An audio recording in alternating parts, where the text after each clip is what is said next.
Hello everyone, welcome back to GGN. This is part 2 for this news bulletin today, September 14th, 2012. The links will be posted in YouTube's video description. We're covering the police state, Big Brother, and hopefully I get some eugenics in here in this video.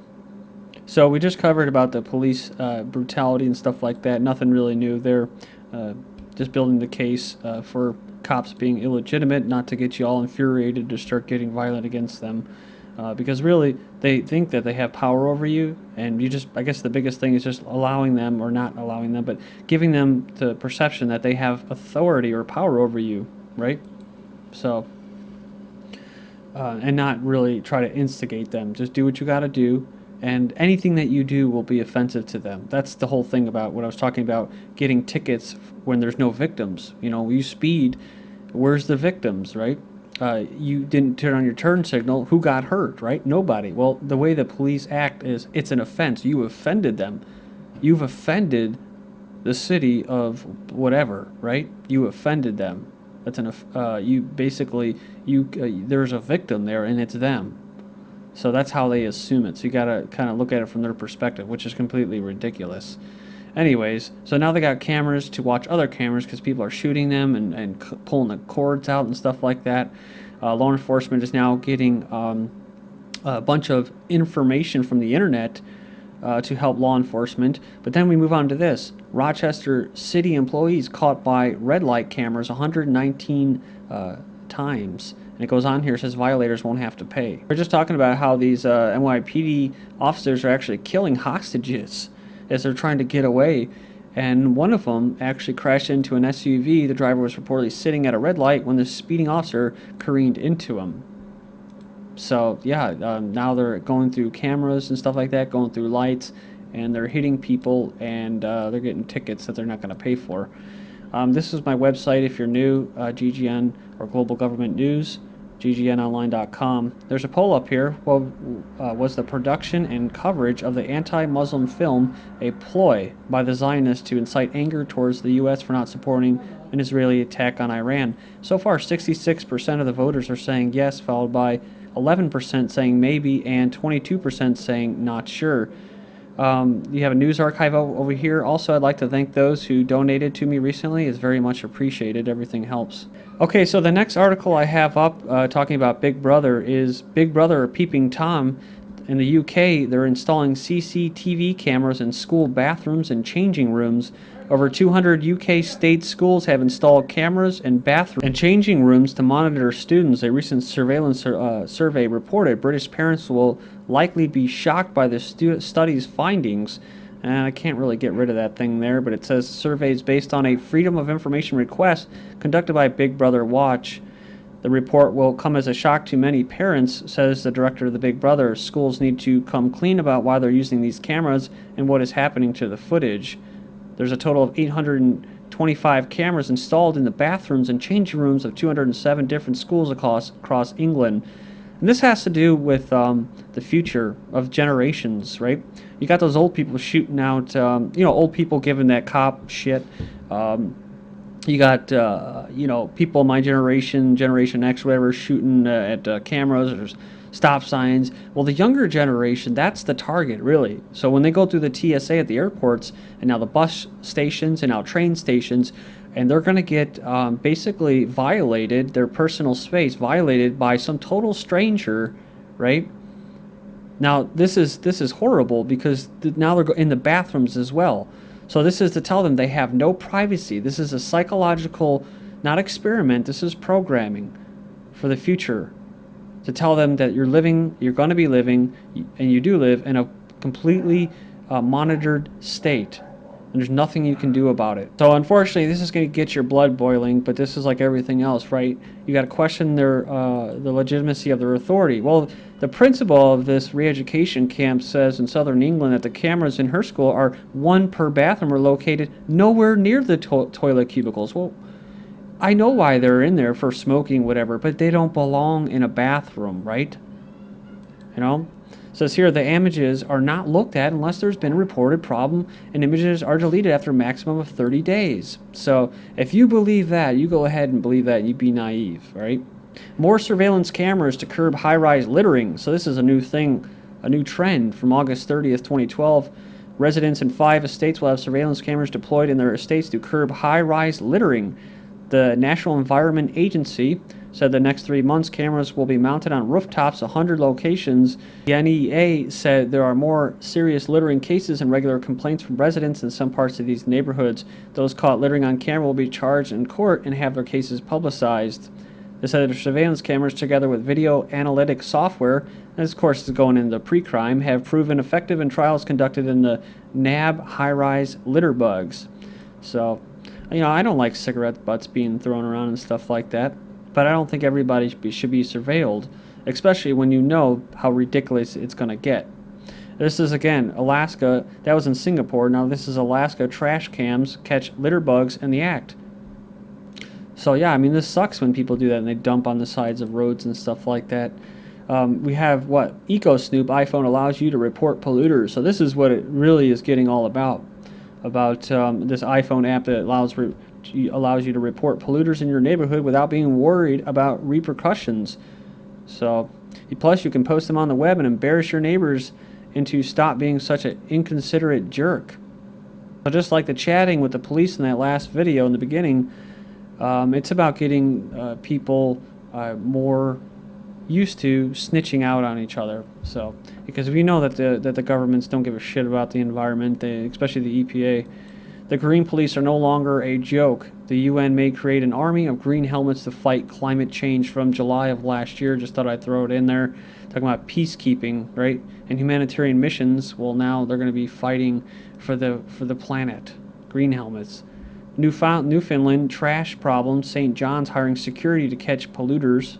So moving on here, we have Harper government monitoring online chats about politics, correcting what it calls misinformation. I love how they always say that too. The Harper government has been monitoring political messages online, even correcting what it considers misinformation. So they're the king of misinformation, i.e. the government and the media, most of the mainstream media. So when you try to correct them or try to break through their bullshit lies, they call it misinformation and they need to correct it. So that's when everything's upside down, right? United Russia mulls amendments to track anonymous internet slanderers. Moving up, we have Russia's parliamentary majority party announced it will support amendments to a hotly contested libel law in order to find and punish those who post anonymous insults on the internet. The law already includes the norms providing responsibility for journalists, right? What about the journalists that sit there on CBS and Diane Sawyer and they push all this crap, right?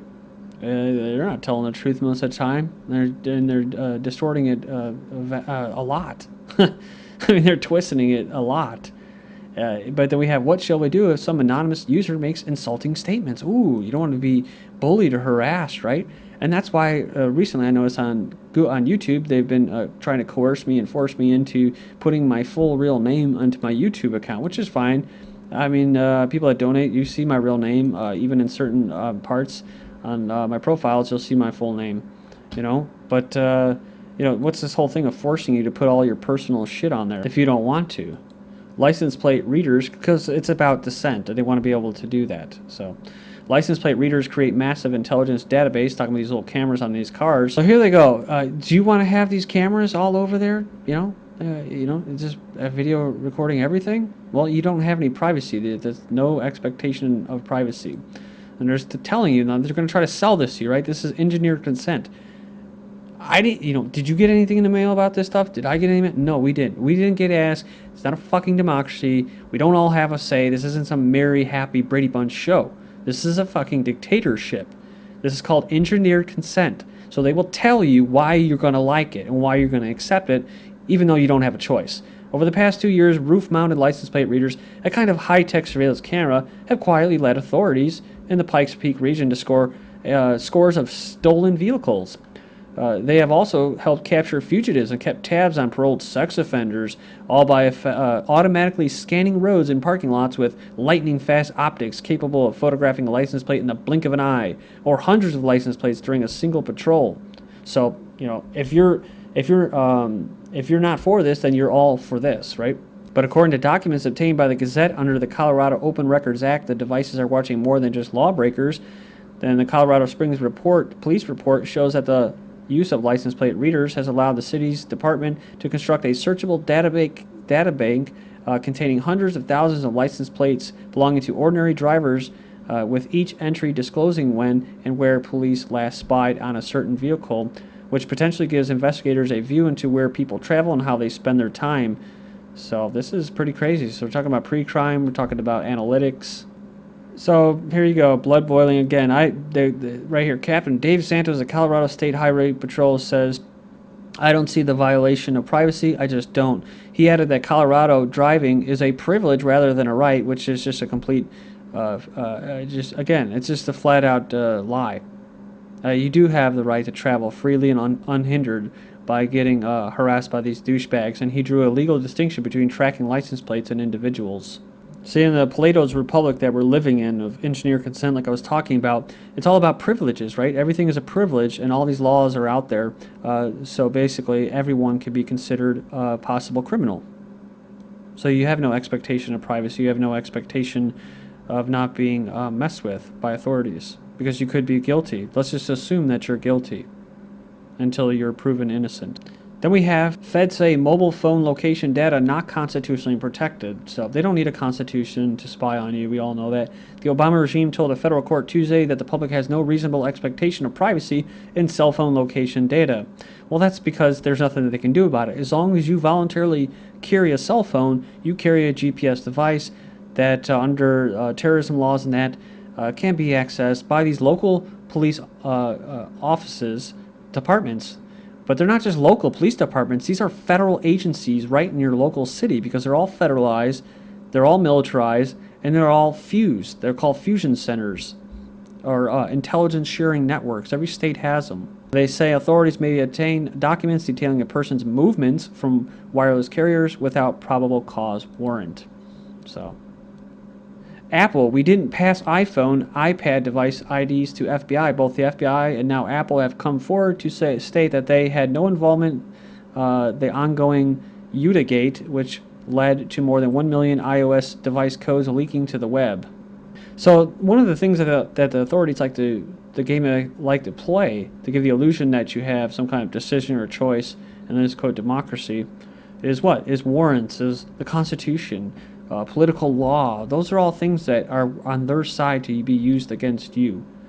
I just want to put that out there. So, Apple rejects application that tracks U.S. drone strikes. It seems simple enough idea for iPhone. Send users a pop-up notice whenever a flying robot kills someone in America's many undeclared wars, but Apple keeps blocking the Drones Plus program from its Apple Store and therefore from iPhones everywhere. The Cupertino company says the content is objectionable and crude. So, objectionable and crude, so that's truth. See, truth. So, they want to go on there and monitor your online chats and say that, well, you don't agree with children, women, and innocent farmers being hit by a fucking predator drone for doing absolutely nothing against the American people or me or you. We had no say over that, but it's in our name. We pay for it, and we pay for it with our reputation, just like what's going on right now with the Middle East and the Islam film that was made by Zionists, right? And just, now it's America, so everybody hates America even more now.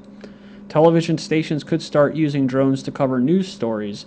A drone originally developed for military use could soon be used by television stations and journalists as a news gathering device. In Australia, they're moving to buy $3 billion worth of spy drones. The Defense Force is quietly resurrecting plans to buy 7 huge maritime surveillance spy drones at a cost of up to $3 billion. Well, maybe your carbon tax will pay for that, Aussies. And back to Australia, U.S. flew spy drone missions from Australia.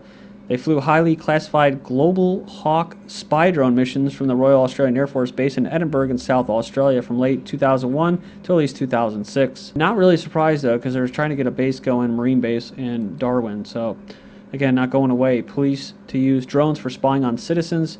Law enforcement agencies will fly drones according to documents obtained by EFF. They didn't even have kamikaze drones, military robots set to self-destruct. That's a big business, right? They now can be produced cheaply enough to crash them into enemy targets. Just wait till it's you barbecue in your backyard. But don't worry, you get to pay for it, to Northrop Grumman and all them. Army wants tiny suicidal drone to kill from 6 miles away, September 10th. It's for when the Army needs someone dead from up to 6 miles away in 30 minutes or less. Army's also working on hummingbird drones, also owl drones. And as police adopt the first drone code of conduct, the first drone university takes flight. Thank you.